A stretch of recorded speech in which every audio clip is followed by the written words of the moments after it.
Hey guys, Todd from Great Escape Farm here. What I am going to show you this evening is my square foot garden bed. So I used to have, I think, 8 of these. I'm down to 2 now, and I moved them to the back area. They don't get quite as much sunshine, but they hopefully will do okay. So the concept of square foot gardening is that you put a different plant in each individual square foot.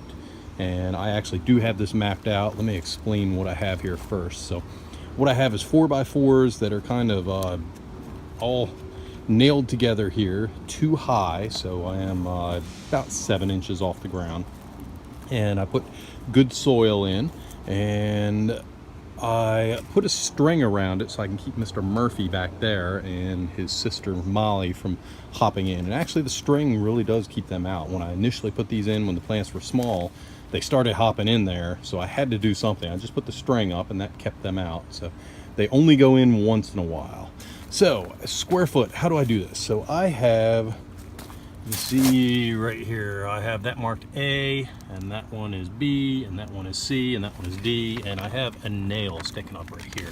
So if I need help, I can string a string across, and I did that for the first few years. From each one I made a grid with strings planted, and then I took the strings up. And I do the same thing this way. So here you'll see there's a number 1. Right here there's a number 2. Over there there's 3, and it goes all the way up to 15. So I can identify what each of these plants are in my grid all the way going across. And what I have is 15 by 4, so I have 60 different squares here that I can put stuff in. And then, let me see if I can find a way to do this. So, then I have a document here which is labeled 2017 back row. It actually should be back bed. And in each one you'll notice I have 1A, 2A, 3A. I don't have the A there, but that's all the A row on the bottom. And then I have 1B, 1C, and 1D. And that corresponds to exactly what I'm looking at here, 1A, 1B, so I know exactly what's in each one. As I plant it, be it seeds or whatever, I write it in here. And part of the reason I do that is I have some unique stuff in here.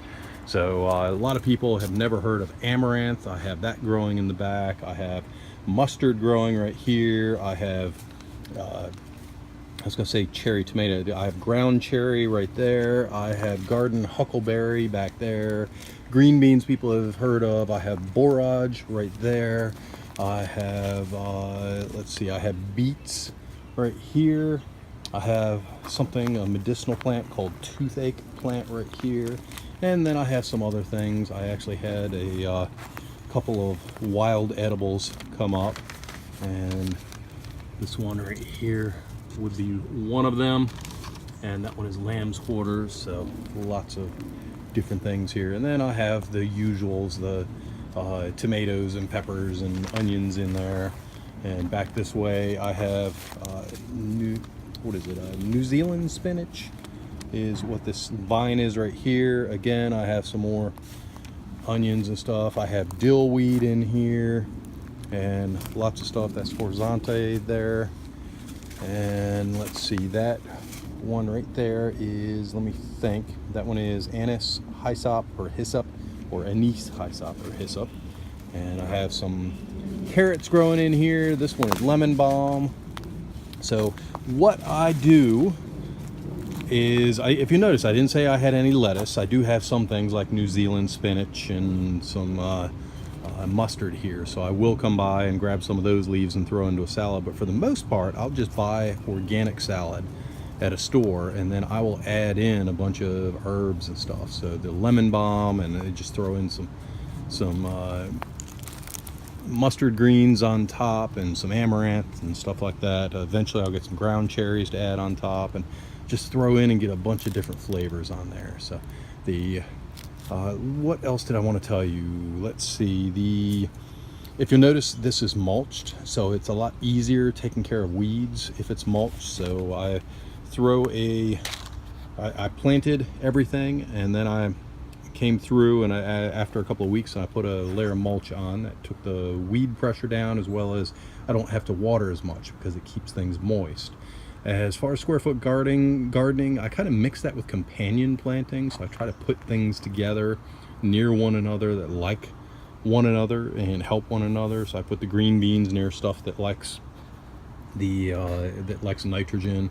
I put dill weed in around stuff that might get worms, because dill attracts parasitic wasps, and parasitic wasps like the dill, but they also like worms and stuff. So by worms I mean caterpillars and stuff like that. So that's why dill weed is placed where it is.